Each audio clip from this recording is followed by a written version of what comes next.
dive. Today we're jumping right into the Maldives, specifically, an island in the Baa Atoll called Hithaadhoo. hmm And if you look at any of the sources, they all paint that perfect picture, the sparkling, clear blue sea. It's undeniable. It is a classic paradise image. Exactly.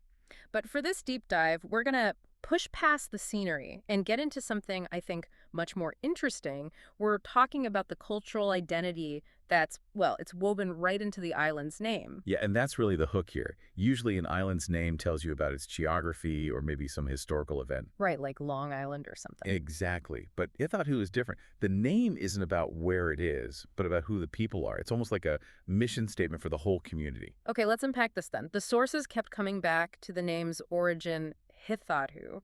What exactly does that phrase Hithaadhoo mean? Well, the literal translation is heart and tongue. Do is a common Maldivian word for island. Heart and Tongue Island. Right.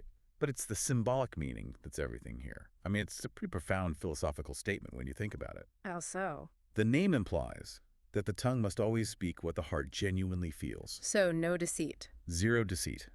And that simple idea immediately establishes two core virtues for the community. Absolute sincerity and a real sense of brotherly friendship. Okay, that makes perfect sense. So the name isn't just a label, it's like a behavioral guide. It is, absolutely. So how does that principle translate to, daily life? Did the islanders actually live up to that name? They really do. It's pretty rare to see a community embody its own definitions so completely. The sources consistently describe the people of Hithaadhoo as, well, hardworking and genuinely kind-hearted. And that brotherly friendship you mentioned. It's not just a nice phrase. It really dictates how they operate as a community. You see it in shared tasks, helping each other out. It reinforces that collective identity. And it seems like it's not just for themselves. The thing that really stood out to me in the sources was the hospitality, this warm hospitality shown to all visitors. Yes, and that's a crucial point. Is that genuine or is it just, for the tourism economy? That's the question, right? Because a lot of places can lose that authenticity. But here, the sources are clear that the hospitality is a direct expression of that heart and tongue principle. I see. It's a sincere, open generosity. It's not a performance for tourists. It's just an extension of who they are, which, makes the whole experience for a visitor feel so much more real. Which brings up a big question. How do they maintain such a strong, sincere identity in such a rapidly changing world?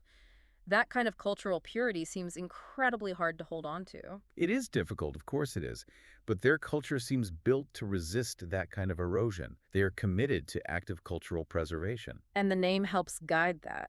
The name is the guiding light.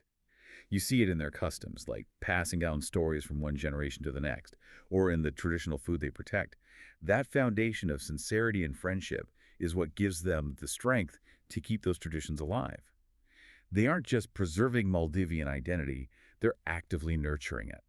So what does this all mean? We're looking at an island where the name itself defines the character of the people.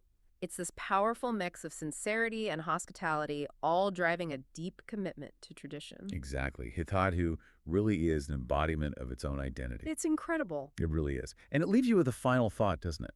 If heart and tongue is the key to Hithaadhoo's success in preserving its culture, what makes you wonder? How crucial is that kind of absolute sincerity in sustaining any community's identity in our modern, globalized world?